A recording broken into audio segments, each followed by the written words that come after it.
சிவாஜியின் பாகப்பிரிவினை படத்தில் நடந்த சோகம். கண்ணதாசன் தன் சொந்த குடும்பத்தின் வலியை வரிகளாக மாற்றிய நெஞ்சை உலுக்கும் பின்னணி.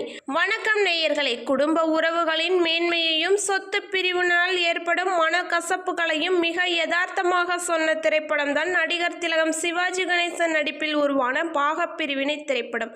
இந்த படத்தில் சிவாஜி கணேசன் அவர்கள் ஒரு கை கால் ஊனமுற்று கல்லடங்கமில்லாத கிராமத்து இளைஞனாக நடித்திருப்பார். சொந்த குடும்பமே தன்னை ஏமாற்றி சொத்துக்களை பிரித்து கொண்டு துரத்தும் போது அந்த அப்பாவி மனிதன் படும் வேதனையை சொல்லும் ஒரு பாடல் படத்தில் தேவைப்பட்டது. அந்த பாடல் உருவானதன் பின்னணியில் கண்ணதாசனின் சொந்த வாழ்க்கையில் நடந்த ஒரு மாபெரும் துயரம் இருக்கிறது என்பது உங்களுக்கு தெரியுமா? அதை பற்றி தான் பார்க்க போகிறோம். பாக பிரிவினை படத்தின் பாடல்களை கம்போசிங் நடந்து கொண்டிருந்த போது கவியரசு கண்ணதாசன் அவர்கள் தனது சொந்த குடும்பத்தில் ஒரு மாபெரும் சொத்து பிரச்சனையை சந்தித்துக் கொண்டிருந்தார்.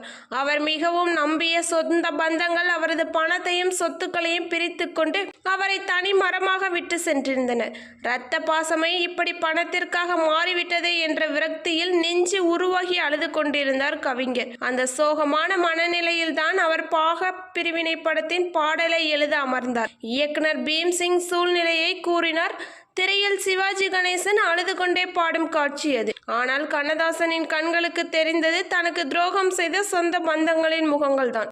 அந்த எமோஷனலில் அவரது பேனாவிலிருந்து கொட்டிய வரிகள் தான் தமிழ்நாட்டின் மூளை முடுக்கெங்கும் ஒலித்த ஏன் பிறந்தாய் மகனே ஏன் பிறந்தாயோ, உன்னை மனிதன் என்பதா இல்லை தெய்வம் என்பதா என்ற நெஞ்சை உலுக்கும் பாடல். பாடலின் சரணத்தில் கண்ணதாசன் தன் சொந்த இரத்த பந்தங்களின் துரோகத்தை அப்படியே வரிகளாக வடித்தார். பச்சை கிளி போல் உன்னை வளர்த்து பாசக்கூண்டில் உடைத்து வைத்து இன்று பணத்திற்காக உன்னை விற்கும் மனிதர்களை என்னென்பேன்.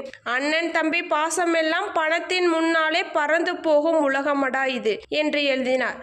மேலும் தாயின் மடி இருக்கும் வரைதான் மனிதனுக்கு பாதுகாப்பு, அதை தாண்டி வரும் மனிதர்கள் எல்லாம் சுயநலக்காரர்கள் தான் என்று எழுதி முடித்தார். இந்த வரிகளை கம்போசிங் அறையில் எழுந்தும் போது கவியரசு கண்ணதாசன் அவர்கள் தன் பேனாவை கீழே வைத்துவிட்டு விம்மி விம்மி அழுதார். அங்கிருந்த ஒட்டுமொத்த படக்குழுவும் கவிஞரின் அழுகையை கண்டு செய்வதறியாது நின்றனர். இசையமைப்பாளர் MS விஸ்வநாதன் அந்த வரிகளுக்கு ஒரு உன்னதமான சோகம் நிறைந்த ராகத்தை அமைத்தார். படம் வெளியான போது தியேட்டர்களில் சிவாஜி கணேசனின் நடிப்பு ஒரு புறம் இருந்தாலும் கண்ணதாசனின் அந்த வரிகள் மக்களின் இதயங்களை அப்படியே அறுத்து எடுத்தது. சொந்த வாழ்க்கையின் வழியை தமிழ் சினிமாவின் அகசிறந்த காவியமாக மாற்றிய கவியரசு கண்ணதாசனின் இந்த நெஞ்சை உலுக்கும் வரலாற்று பதிவு உங்களுக்கு பிடித்திருந்தால் இந்த வீடியோவை லைக் அண்ட் ஷேர் பண்ணுங்க. நமது சேனலை மறக்காம சப்ஸ்கிரைப் பண்ணிக்கோங்க. நன்றி, வணக்கம்.